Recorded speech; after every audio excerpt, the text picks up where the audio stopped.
person that would listen and just spread the love. So first I want to thank everyone for making the trek down here. Who would have known that today would have been what it is today? And every single person, except for myself, had to travel really, really far to get here. So I appreciate all of you for taking the time and showing all of us how special that mom is to us. Want to thank specifically the Dinner and Bales family for these beautiful arrangements that you see here, and they are actually very, very beautiful and gorgeous. So thank you for that. Tech support, where's my tech support people? Right there. So really appreciate that. I barely know how to turn a computer on, so it helps to have that. So thank you everyone that was helping with that. We got the Keena family and the Elmore family helping out with that stuff. So to get into what mom, who I called mom, what that meaning was to me. And so who is Susan Lorraine Warner? Susan Lorraine Warner is, first of all, was, a baby, a daughter, a sister, sometimes a brother, I'm sure. The siblings can attest to that. A traveler. How many people can say they've been on 6 of the 7 continents? I know I can. I've been around a couple places, but she was able to travel all throughout the world, and that was one of her favorite things. She worked in a canning factory. I don't know if you guys knew that. She would always tell me about how different cans were made, the different soups. They're all the same, in case you were all wondering. They just put different labels on them. She used to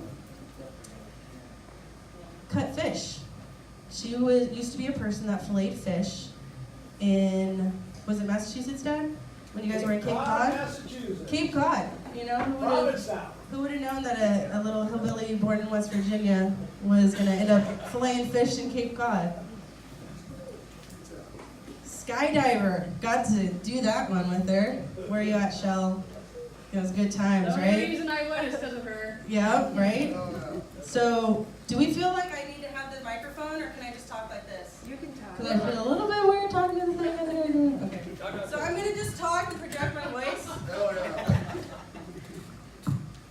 Tech support. I got it. Good. All right. Scuba diver. She not only would go into the sky, but she also would go underneath. And she was able to swim the Great Barrier Reef. And that is really amazing. Not just that, but she scuba dived in Fiji, among a couple other places, Hawaii, and she had a lot of fun doing those things. One of her pride things that she was able to do was become a business owner of Lay Sisters. She, as we all know, it's Lay Sisters. I think a lot of us have been able to enjoy that food, that place. She was able to keep it live, and so she was able to fulfill her life by eventually owning that. She put herself through school at the age of, 45, to finish off to become an x-ray tech and to move on to become a mammographer. Her inspiration from Aunt Jackie, so she could help people through their treatment. And I was able to be with her. She was treated at USC during her illness, and I had patients coming up to me to tell me about how amazing she was and how they completely transformed and changed their treatment that they were going through, and how she gave them that glimmer of hope by just listening. They only had 15 minutes with her, but that was the huge impact that she had on everyone. If you didn't know it, she's a quilter as well. She made tons of beautiful, amazing quilts, and I don't know how she did that. She also did woodwork. She would refinish furniture, paint them. She would strip them down and make them beautiful again. And stonemason, who would have known? She worked tile. She redid the whole, all kinds of stuff she redid at the house. But she was the kind of person that it didn't matter what that obstacle was. It didn't matter what the issue or anything like that when it came to a project that needed to be done, an issue that we may have, a conflict that we may have had in our life. She was always the solution. She was always the person to listen to us and to help us through that situation. Even when we felt isolated or alone, or maybe no one else could who's the person that's going to listen and bring us together and be there for us? And that's exactly who Mom was. Not to mention, she's a mother, right? So she was able to raise us. And it wasn't just the immediate kids, Ben, Jeremy, and Kaylin, and myself. Her motherhood influenced all of us in this room. And I think that's what brings all of us together in our connection. All of us can say that we are influenced in a positive way by Mom. Which leads me to love. Love, love, love. Mom was all about love, and she lived that in her life every single day. She took care of each of us, and she treated us and truly gave us the love that all of us, we didn't realize that we needed. And that's what brings all of us together here in the room. And that was one thing that she wanted to make sure that everyone had felt from her. When she was in the beginning of her transition, she said to me, I hope everyone realizes that it's not about us as individuals. It's not about a single individual person within here.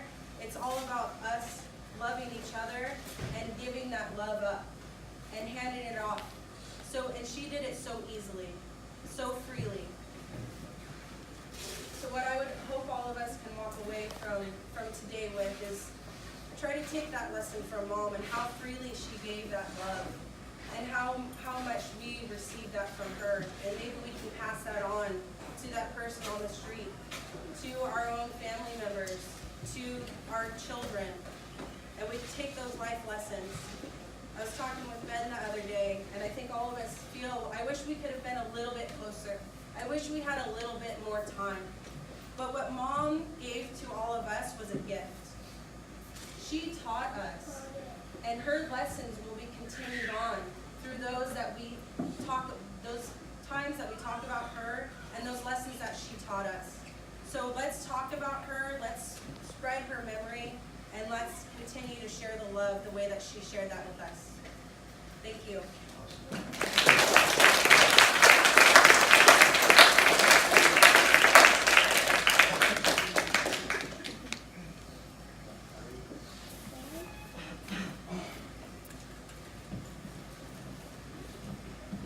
Hello. I'm Kaylin. I'm one of her sons.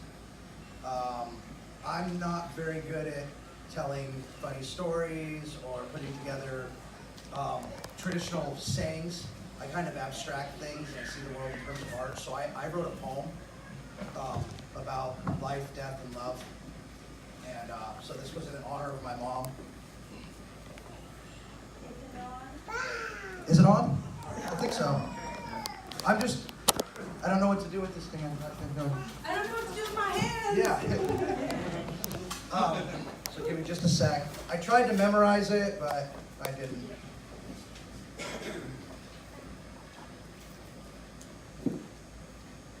So anyways, here goes. I have not departed.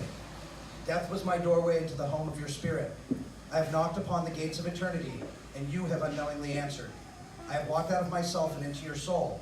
I have become the warmth of your fire and the sweet of your wine, the air which flows to your lungs, the light caressing your smile, the wind which plays in your hair, and the earth who delights at the touch of your feet, the quiet sound of gentle rivers which sing to you on silent nights, the murmurs of ancient forests who whisper secret songs of love, the shadow beneath the mighty peak and the dark beneath the restless sea, the starlight and sunlight and moonlight falling from heaven like radiant rain.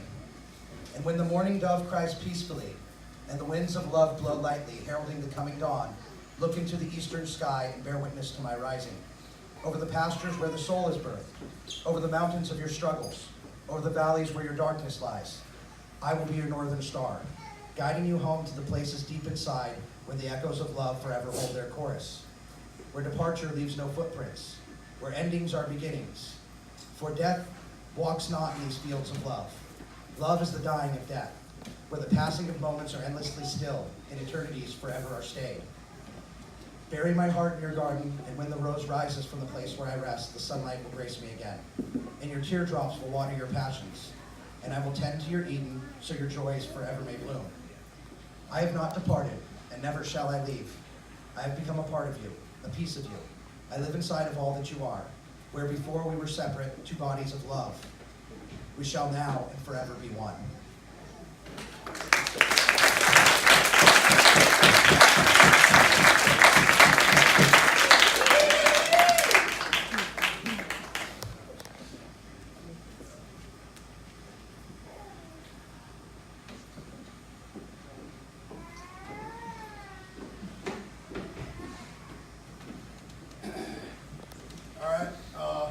Jeremy.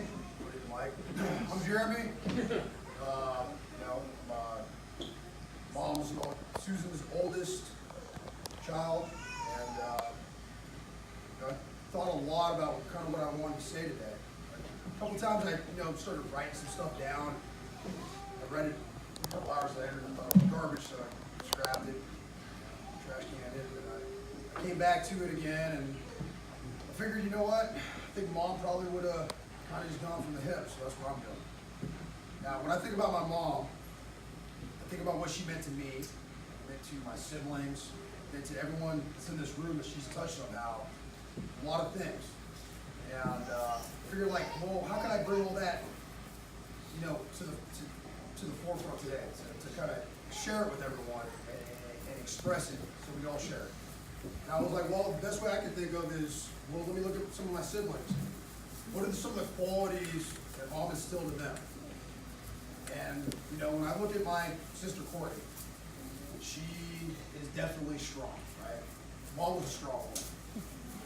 She was strong until the very end. I want to say one of the last things she said right before she passed was, I don't know if you guys know, a little bit of background is the cancer had gone up into her spine and was in her brain.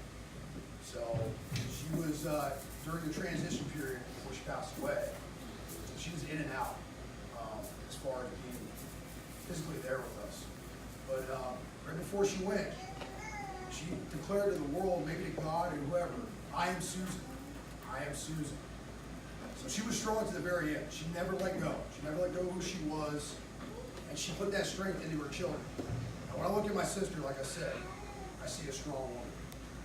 A woman that has fought through all kinds of adversity through her life and has made the best of every situation.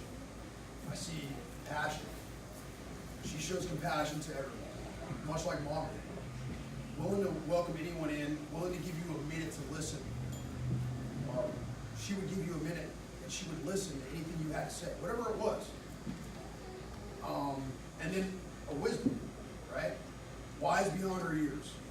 Mom always had a great way of being able to listen to what you had to say and give you the most with the least amount of speaking. I look at my brother Caleb. Once again, passion is something that he has. A big heart. My mom loved everyone, right? Anyone that wanted to come in, her door was always open. And many of us, took advantage of that. We knew we always had a place to stay on Western Street. So my brother's big heart and his love for life and his willingness to express things and seek out knowledge is definitely something that my mom was always interested in, all kinds of things. And whether it was from things involved with science or art or anything, any kind of intellectual stimulation. So I see that in both of my siblings. My brother Ben, a good father figure, right? My mother was a great mother figure. And when I look at Ben, he is a great father figure. Right? And then even our extended family, Bree. All right? Now, Bree, you've had a lot of hard circumstances in your life. Mom took you in. She treated you like a daughter. And I swear to God, like, you are a carbon copy of Mom. Like, your willingness to work hard, your dedication to getting where you want to be, the singular focus of saying, hey, this is where I want to be in this amount of time, and you do it. It's amazing. So I see this expressed through all these people she's touched, through the grandchildren, right? Joshie and Amber, right? And all the grandkids. You guys have so many qualities, you got to spend time with her, right? And we all think about these things that we've gotten to do with my mother. All the things that she's taught us. She's given a little piece of herself to us. And all of us in different ways have that. So, Mom passed away about a year ago, but she still lives on. Because she's influenced all of our lives in a way to where we will always be able to put that into the future, into our children, and into the way we deal with things. And that's the most you could ever ask. That's the kind of impact she had. I think not much for emotional outbursts or anything like that. I kind of put that off. And when Mom passed, I held it in. And I was very disappointed with myself for doing that. And it took me a long time to get to the point where I was able to reconcile it. But I know, like, Mom would understand that. Because no matter what, even if you did something wrong, Mom would listen to your side of it, give you advice, and then she would always give you a second chance.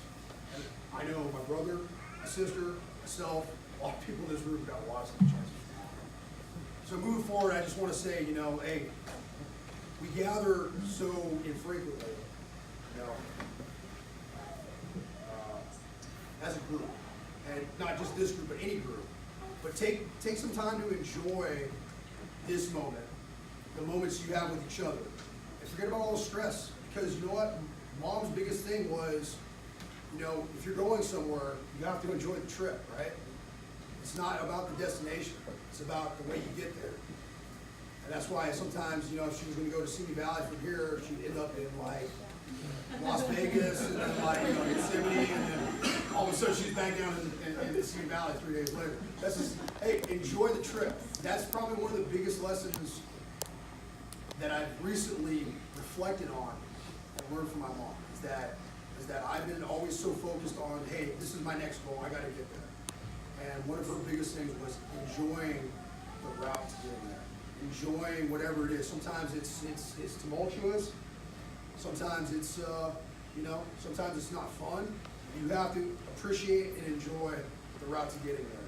She's taught me patience in her passing, and in my reflection of that, I can't think of a better teacher that I've had in my entire life than my mom, in so many ways. And to be honest, I just really miss her, but I know she's with us, and I know she'll always be with us. Thank you.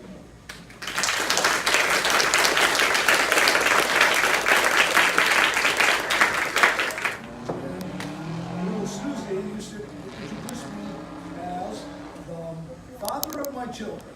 She never said, and people say, like, look at me and look at her and look at, like, what? Oh, I get it. Your ex? No, that's the father of my children. I'm going to do a little, kind of get a little bit of what I know. I was with Sue for 23 years, and so I got a little history there, I got some stories. I'm going to kind of go, I'm Catholic, so we kind of, do a eulogy, and we talk about their life and from when they were young and through, and I kind of did my view of my time with her, spending time with the family, hearing all the stories about when they were young, growing up, and I kind of just abridged it into this little thing. So bear with me. Everybody hear me real good? Yeah. What a life. What a journey. What a ride. Susan Lorraine Warner. Sue. Susie. Susie Q. Susanna. Susan, and as Amber would say, finally, Grandma Susan. She got a lot out of those 61 years we had with her. More life adventures, journeys, travels, vacations than put 4 or 5 of us together, like Courtney just said. She did a lot of stuff. It started early in life with what I call the gypsy spirit. It was inherited through the Warner and Weinberg family. Grandma Euler and Grandma Elizabeth definitely passed it down to her. Susie told me many times she would, as a child, wake up 3 o'clock in the morning in the backseat of a car, and she's driving down to Virginia Beach or their beloved and favorite Outer Banks of North Carolina.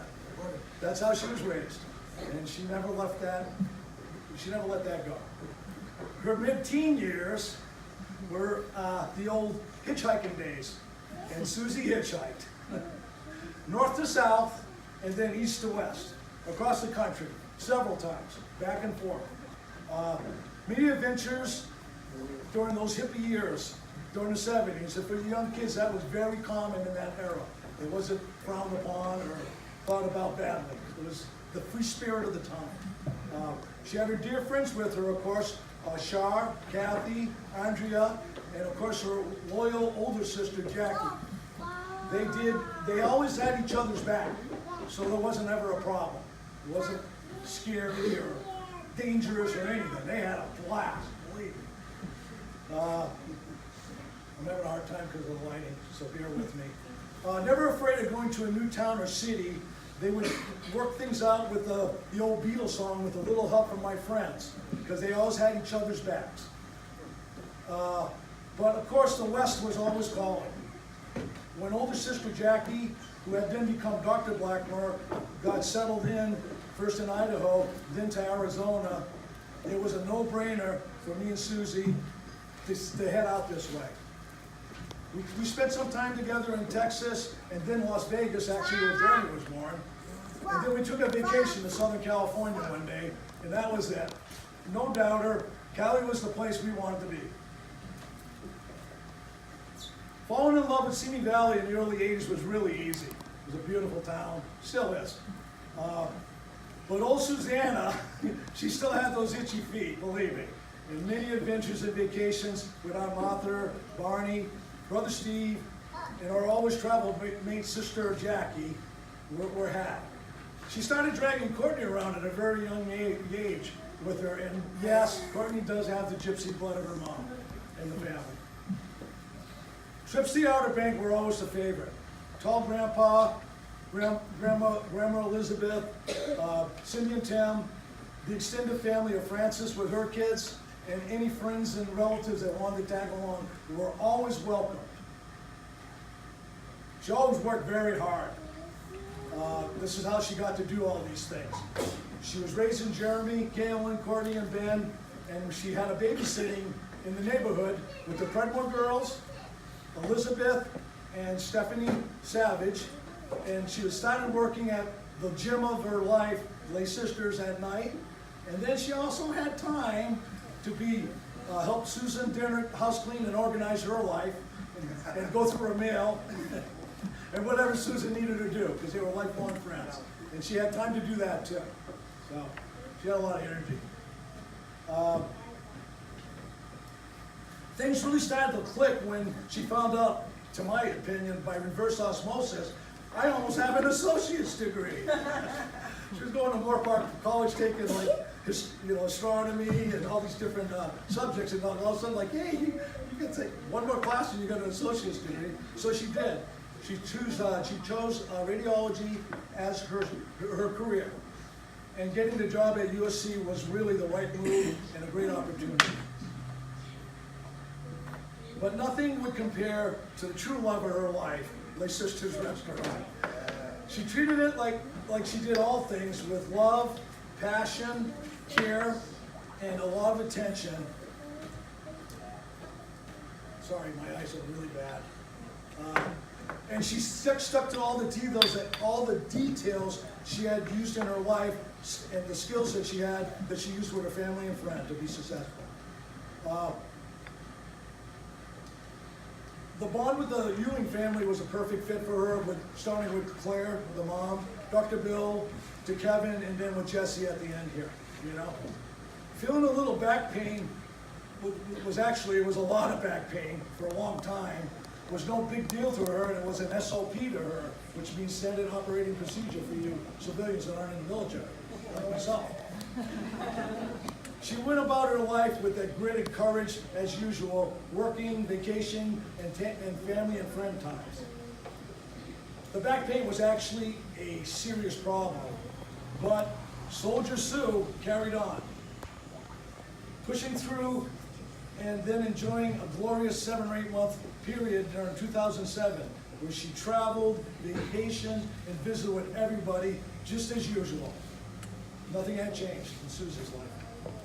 That's how Susie was going to spend the best of the time that she had here, not tied up in hospitals and doctor office visits. A few weeks before the February 13th, 2018 date came, Sue had gone into what you learn through experiences in the hospice program is a transition period. Ever the pragmatic, she started thinking about things and analyzing things and figuring things out. And she took her courage and her strength, as she always had, and she used it. We had the Eagle song, A Peaceful, Easy Feeling, that guided us the way through, and that was probably her favorite song that I remember her loving. She found her way through that journey as she had done so many others. Tall Grandpa was going to come pick her up, but he didn't show up. Tall Grandpa used to always go pick her up. Grandpa Lee, I'm at the train station. Grandpa Lee, I'm at the bus station. You come get me, and he always came and got her, right, Cindy? Yeah. So that was a natural fit there. There was a set of stairs. She did not like that. She did not trust that. There was a train station, and the car was sitting there waiting. She said, no thanks, they make way too many stops. Along came a young girl on a bus, but it just wasn't right. Then we're noticing Susie's making a motion like she's driving a car. She's laying in her bed and she's going like this. And Courtney, what's your, like, so she went home and, Mom, what are you doing? Oh, she says, I'm getting my driver's license. This is a true story. I'm getting my driver's license. I'm taking my test. I have to make it to the coast. I have to drive to the coast, she said. Her beauty and her love shines through strong. As she said, I love you all many times. And yes, my name is Susan. Right to the end. She now is in the ocean, on the ocean shore. She loves so much, searching for her precious glass beads, her starfish and star horses. I don't know how she ever found one. I've never found a star horse in my life. I mean, you know, I'd be standing right next to her and she'd say, well, look at a star horse. Like, how'd you see that? I never saw it. She'd pick it right up out of the water, you know. She has her shells and, of course, all her unique rocks. She's saving them for us, and she's going to show us all what the treasures that she has found when we meet her again. Our families, the Dions, Jeremy, Kaylin, Courtney, and Ben, the Elma families, Ryan, Corey, and Rick, and the grandchildren. Now, this is going to take a while, okay? Hang on, folks. I hope I didn't forget anybody. I went over this 5 times. Josh, Ashley, Amber, Avery, Aubrey, Maverick, Tamara, Danica, Trista, Dylan, Ricky, Ryder, Scarlett, and then finally Wrecker. We'll never, ever be able to forget her because we'll share her life with them. We all love you, Susie.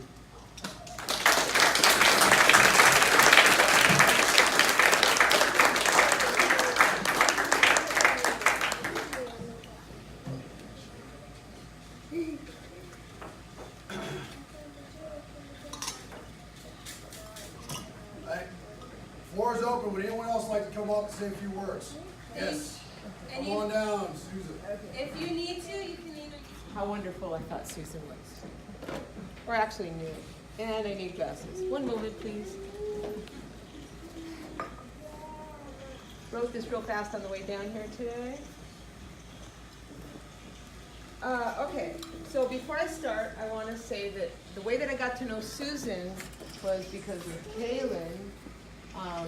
Jesse and Kaylin were 8, and Jesse was the new kid on the team, and Kaylin befriended him. Kenny was the coach. Then I got to know Courtney and the kids. And one day, and now I'll start here. First time I saw Susan was in 1992 at Pop Warner football. She was so pretty and walked with such flowing grace, I was sure she must be a stuck-up prima donna. Nothing could be further from reality.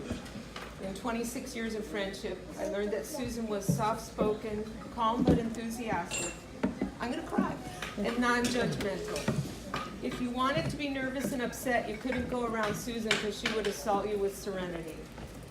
Susan was a good cook and a gracious hostess. Whenever we found out she was making spaghetti, Larry would ask me to finagle an invitation to dinner. She was the least petty person I ever met, and always seemed to effortlessly rise above it when people wronged her.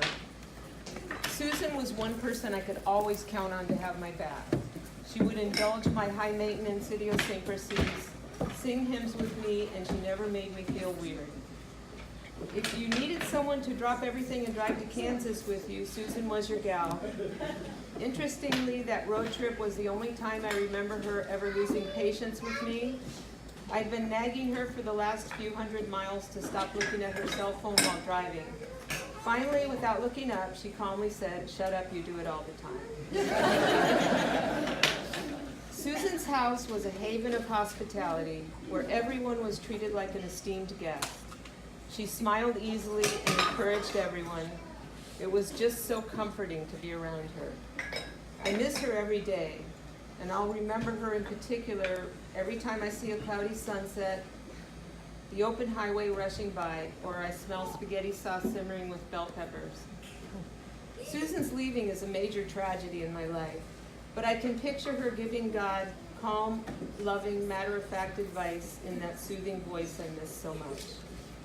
Her legacy is seen in the brilliant, courageous, and kind children and grandchildren she left us. I'm grateful to God for putting her in my life. She did the best thing one can do for their fellow man, set a sterling example of how to be a good person.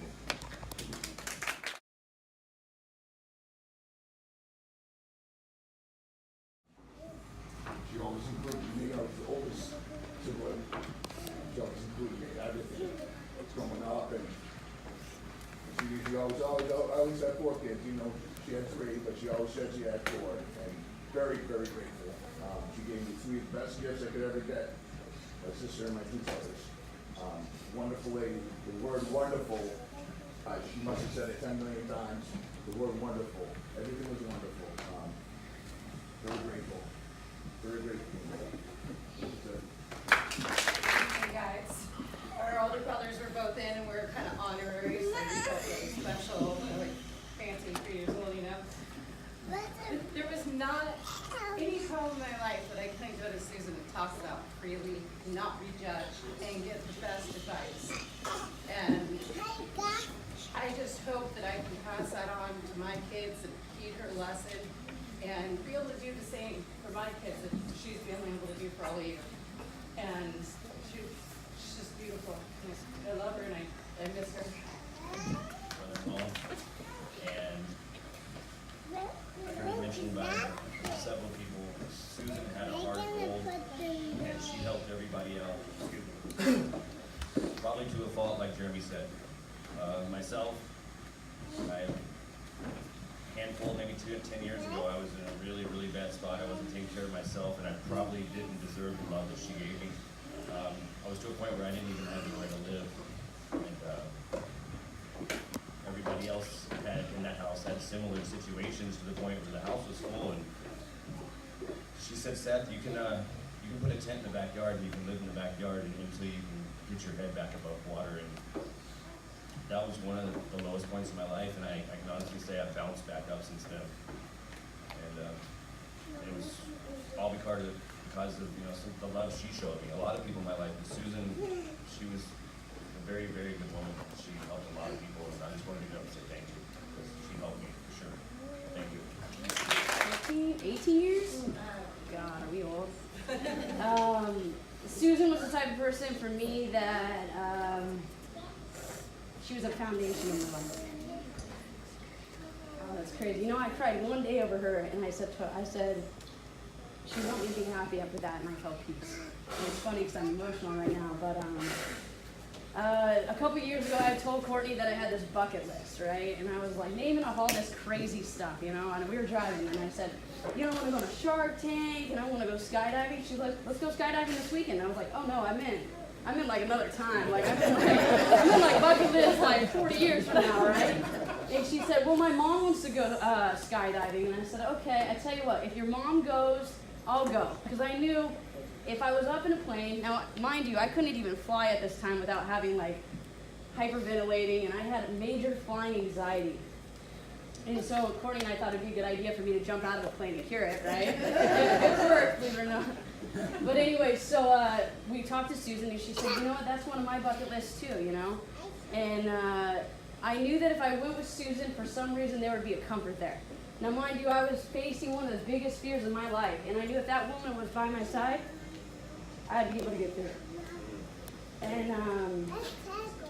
And it's weird, we go through these hardships even after Susan's passed, and sorry guys. There's been so many times I wish she was there. And then I think about everything that she taught me. This woman was a foundation in my life. I think about what she taught me every single day. And her biggest thing was thoughts are things. And I tell myself this 3 times a day. When I'm feeling pissed off, or I'm feeling angry, or I'm feeling sad, I think thoughts are things, right? That's an actual physical thing. And that woman has changed my life just by being there. She's taken so many people in, like Seth said.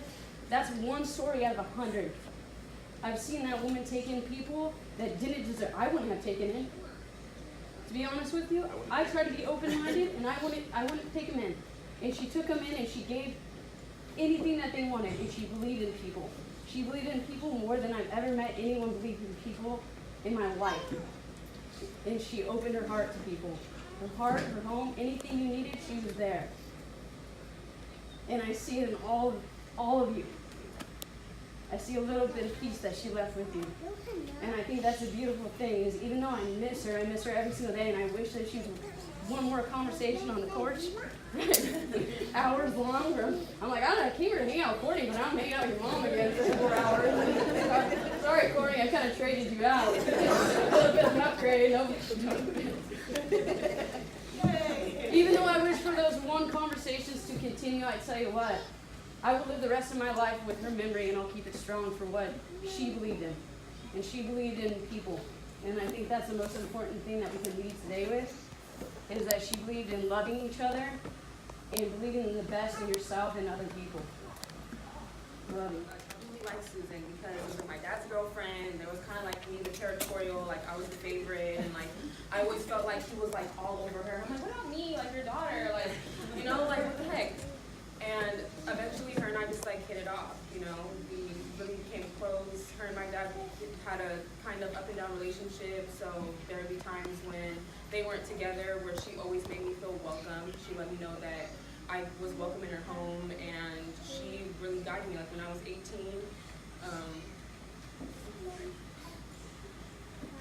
me and my brother and my mom were homeless, and Susan, as soon as she heard about it, she was like, oh no, there's no way. She brought us to live with her. She never asked me for anything. She just wanted me to get a job. She wanted me to make sure that I was building a foundation for myself, and I offered her to start paying rent to her. Whatever amount she found was fair, and it's $200. $200 to have a room, my own private entrance. You know, she would, you know, provide groceries, everything. An amazing situation for me to be in. And I didn't have a driver's license. She helped me get my license. She taught me how to drive. She helped me get my first car. She helped me get into college. And I just want to say thank you to you guys for sharing with me and allowing me to experience the love that she had, because I wasn't able to get that from my family. They weren't able to give it to me. And I really thank you guys a lot for sharing her with me and making me feel included always, never making me feel alienated at all. The trip that we took across the country, I remember that every day. And I had a customer last year that came in, and we were talking about it, the situation. He always talked to Susan. I always see him talking to her a lot. And I think he's the essence of her in me, and that has to be the most beautiful compliment I've ever received. So just thank you guys.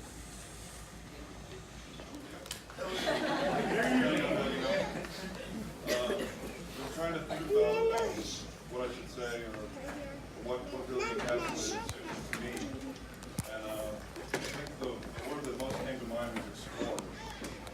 Because she just loved exploring everything, whether it be You know, like we took a trip up to see Jeremy when he was living up near San Francisco, and she just decided on the way home, like, you know, we'll just go to Santa Cruz, and then we'll take the entire way home, the entire Pacific Highway, go see Cannery Row, go see Big Sur, all kinds of places. We took a trip to Vegas and we went and saw the Hoover Dam there. She was always exploring. She always wanted to find out what was happening, see new things, and I think even more than just seeing physical places, she wanted to explore, inside the mind, inside people, see how they work, see what made them tick. And I think she was amazing at doing that. And she was amazing at understanding how people behaved and felt. And there's not a day that I don't think about her and the influence that she's been on my life and how important she has been to me since I've met her. And thank you.